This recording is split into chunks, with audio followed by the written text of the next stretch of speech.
भाई मुझे ना एक चीज कन्फेस करनी है कि ये जो बुक्स जिसकी लोग कस्में खाते हैं, जिनके मिलियंस में 5 स्टार रिव्यूज हैं, उनमें से कई बुक्स ऐसी हैं जिन्होंने ना मेरी लाइफ को वर्स बना दिया, बेटर नहीं वर्स। और सबसे क्रेजी पार्ट कि मैंने ना इन बुक्स को करेक्टली फॉलो किया था, हर एक मॉर्निंग रूटीन, हर एक हैबिट, हर एक माइंडसेट शिफ्ट। लेकिन फिर भी एट द एंड ना मैं और ज्यादा कंफ्यूज्ड और ज्यादा एंशियस और पहले से भी ज्यादा स्टक हो गई लाइफ में। एंड वेट, इससे पहले कि तुम सोचो कि मैं इन बुक्स को हेट कर रही हूँ, ये सुन लो कि यार मैं भी 5 बजे उठती थी, मैंने भी कोल्ड शावर लिए हैं, जर्नलिंग करी है और अपने आप को शीशे में देख के एक मोटिवेशनल रोबोट की तरह एफर्मेशंस भी बोले हैं, I am successful, I am powerful, I am पता नहीं क्या क्या। बट भाई I was exhausted, that what I was. और तब मैंने ना रियलाइज किया कि इन बुक्स ने ना मुझे इम्प्रूव नहीं किया है, इन बुक्स ने मुझे फोर्स किया है एक फॉर्मूला में घुसने के लिए जो एक्चुअली मेरा था ही नहीं। इट्स लाइक कि 8 नंबर का पैर है और 6 नंबर के जूते पहन के तुम चल रहे हो, एक तो वो कंफर्टेबल भी नहीं होगा और दूसरे पैर की भी बैंड बच जाएगी। तो इस वीडियो में ना मैं तुम्हें वो 3 बुक्स के बारे में बताऊंगी जो एक्चुअली मेरे लिए बैकफायर कर गई और उनसे मैंने क्या सीखा जब चीजें उल्टी पड़ गई। क्योंकि रियल ग्रोथ वो यार तब नहीं होती जब तुम परफेक्ट एडवाइस के पीछे भागते हो, वो तब होती है जब तुम खुद को समझना शुरू कर देते हो। 5 AM club by Robin Sharma. देखो, I respect Robin Sharma, legend है वो, उन्होंने बहुत अमेजिंग बुक्स लिखी हैं, लेकिन ये बुक भाई इसने ना मेरी नींद ही खराब कर दी। ये लिटरली कहती है कि सक्सेसफुल लोग जो होते हैं ना वो 5 बजे उठते हैं, एलीट परफॉर्मर्स ना अपना बेस्ट वर्क 4 से 5 बजे के बीच में करते हैं, और अगर तुम सक्सेसफुल होना चाहते हो तो तुम भी 5 AM क्लब को ज्वाइन करो। Sounds inspiring right? तो मैंने भी किया, मैंने भी अलार्म लगाया, 5 बजे उठी और फर्स्ट वीक ना मुझे बहुत प्राउड हुआ कि वाओ आई एम डिसिप्लिन। दूसरे वीक मेरी हालत थोड़ी ज़ॉम्बी जैसी होने लग पड़ी और थर्ड वीक तक ना मैं लिटरली इरिटेटेड, ग्रम्पी और एग्जॉस्टेड हो गई। क्यों? क्योंकि नेचुरली ना मैं एक नाइट आउल हूँ, मेरा ब्रेन ना रात में ही एक्टिवेट होता है, 10 से 2 बजे तक मेरा गोल्डन टाइम होता है। लेकिन नहीं, क्योंकि मुझे बुक ने बोला था कि 5 बजे उठना है सक्सेस के लिए, तो मैंने अपने आप को फोर्स किया और इसका रिजल्ट कि मेरी क्रिएटिविटी खत्म हो गई, मेरी प्रोडक्टिविटी गिर गई और मेरी हेल्थ भी खराब हो गई। जब मैंने अपने नेचुरल रिदम को जो है वो इग्नोर कर दिया जस्ट बिकॉज एक बुक ने मुझे बोला था।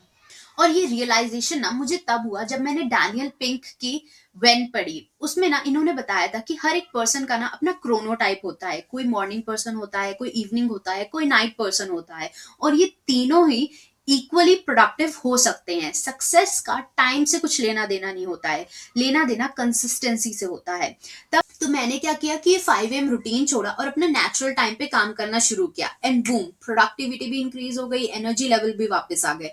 और इससे मैंने ये लेसन भी सीख लिया कि हमें किसी और का रूटीन फॉलो करने की जरूरत नहीं है, हमें अपना रूटीन बिल्ड करने की जरूरत है। अगर एक पर्सन के लिए ये 5 AM क्लब काम कर रहा है, इसका मतलब ये नहीं कि ये तुम्हारे लिए भी काम करेगा। तुम्हें अपनी बॉडी और माइंड को समझ के उसके हिसाब से रूटीन बिल्ड करने की जरूरत है, तभी तुम ग्रो कर पाओगे। Book number 2, the secret by Rhonda Byrne. The secret, law of attraction का बाइबल। विजुअलाइज करो, यूनिवर्स डिलीवर करेगा, बिलीव करो। भाई मैंने भी बिलीव किया और मैंने ना कुछ ज्यादा ही बिलीव कर लिया। विजन बोर्ड्स बनाए, अपनी ड्रीम लाइफ को विजुअलाइज किया। सुबह उठते ऐसा लगता था कि जैसे मैं सक्सेसफुल हूँ, अच्छे अच्छे एफर्मेशंस बोले, that money flows to me, but reality कुछ नहीं था ऐसा। और लेकिन मैं कहाँ रुकने वाली थी, मैंने कहा कि भाई बुक ने लिखा है कि जस्ट कीप बिलीविंग, तो कीप बिलीविंग। और फिर तो मैंने क्या किया कि मैंने ना अपना काम करना कम कर दिया, क्योंकि मुझे लगा कि जब यूनिवर्स डिलीवर कर ही रहा है तो मुझे ज्यादा काम करने की क्या जरूरत है। सो जस्ट गुड वाइब्स भेजो और वेट करो। हाँ, और मुझे पता है कि तुम क्या सोच रहे हो कि ये नेक्स्ट लेवल बेवकूफी है, और हाँ ये मैंने करी है और यही मैं कन्फेस कर रही हूँ। और लेटर मुझे ये रियलाइज हुआ दैट विजुअलाइजेशन बिना एक्शन के ना सिर्फ डे ड्रीमिंग बन के रह जाता है। यूनिवर्स कुछ डिलीवर नहीं करता, तुम डिलीवर करते हो, तुम्हारे एक्शन डिलीवर करते हैं। नो डाउट विजुअलाइजेशन अच्छा है, ये काम करता है, लेकिन इसके साथ ना एक्शंस का भी होना जरूरी है। तुम एक्शन को रिप्लेस नहीं कर सकते विजुअलाइजेशन से, वो फिर डिल्यूजनल ही हो जाता है। तो इसका लेसन क्या था कि ड्रीम्स देखने बंद नहीं करने हैं, ड्रीम्स की तरफ काम भी करना शुरू करना है उन्हें देखने के साथ साथ, क्योंकि यूनिवर्स भी तभी तुम्हें कुछ देगा जब तुम कुछ करोगे। Book number 3, think and grow rich by Napoleon Hill. Classic book है, लेजेंडरी बुक है, बट यार इस बुक ने ना मुझे टॉक्सिक पॉजिटिविटी के पिट में डाल दिया। नेपोलियन हिल कहते हैं कि नेगेटिव थॉट से बचो, थिंक पॉजिटिव, फेलियर के थॉट्स ना आने भी मत दो। तो मैंने भी वही किया कि जब भी मुझे नेगेटिव थॉट्स आते आते थे ना, मैंने उन्हें सप्रेस करना शुरू कर दिया। तो हुआ क्या कि जब भी मुझे एंशियस फील होता था तो मैं कहती थी नहीं, I have to think positive. जब भी फेलियर होते थे, no, it's learning, I am still winning. Sounds healthy ना? नहीं भाई, ये ना टॉक्सिक पॉजिटिविटी है। मैं अपने रियल इमोशंस को इग्नोर कर रही थी, और जब तुम अपने रियल इमोशंस को इग्नोर करते हो ना, तो वो कहीं जाते नहीं हैं, वो डिसअपियर नहीं होते, वो बिल्टअप होते रहते हैं और एक दिन अचानक से एक्सप्लोड हो जाते हैं। और मेरे साथ भी यही हुआ कि एक दिन अचानक ही ब्रेक डाउन हो गया, फुल मेंटल एग्जॉस्टेड थी मैं। तब मैंने सुजैन डेविड की ना इमोशनल एजिलिटी पढ़ी। उसमें ना एक लाइन थी, that discomfort is the price of admission to a meaningful life. मतलब कि हर टाइप के इमोशंस ना तुम्हारी लाइफ में जरूरी होते हैं। ये फियर, डाउट, एंजाइटी, ये सब आते ही आते हैं, ये सिग्नल्स होते हैं, इन्हें तुम्हें इग्नोर नहीं करना है, एड्रेस करना है। तो इस बुक से मैंने क्या लेसन सीखा कि अपने इमोशंस को ना इग्नोर मत करो। पॉजिटिविटी अच्छी होती है, लेकिन फोर्स्ड पॉजिटिविटी ना टॉक्सिक होती है। तो अपनी अपने इमोशंस को फील करो, उन्हें एड्रेस करो और फिर आगे बढ़ो।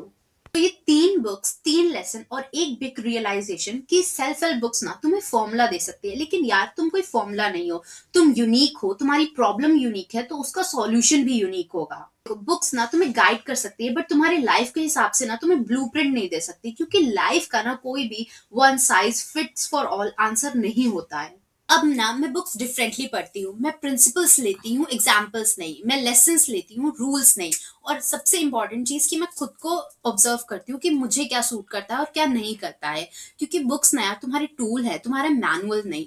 और यही डिफरेंस है स्ट्रगलिंग और थ्राइविंग में। सो ये है मेरा नया फ्रेमवर्क बुक्स को रीड करने का, कि क्वेश्चन एवरीथिंग। कोई कह रहा है कि ये करो, तो अपने आप से पूछो कि क्यों, क्या ये मेरे लिए रिलेवेंट है। वो चीजें उठाओ जो तुम्हारे साथ रेजोनेट करती है, और उन्हें छोड़ दो जो नहीं करती हैं। कोई फोमो नहीं, कोई फियर नहीं, कुछ नहीं।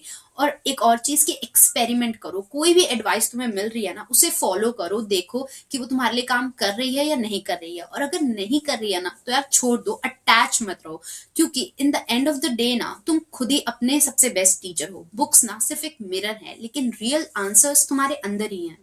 तो अब मुझे कमेंट करके बताओ कि कौन सी ऐसी बुक थी जो तुम्हारे साथ बैकफायर कर गई। और अगर ये वीडियो अच्छा लगा हो तो इसे लाइक एंड शेयर जरूर करना, और सब्सक्राइब करो मेरे चैनल को for more such video. I will see you next time, till then take care and happy reading.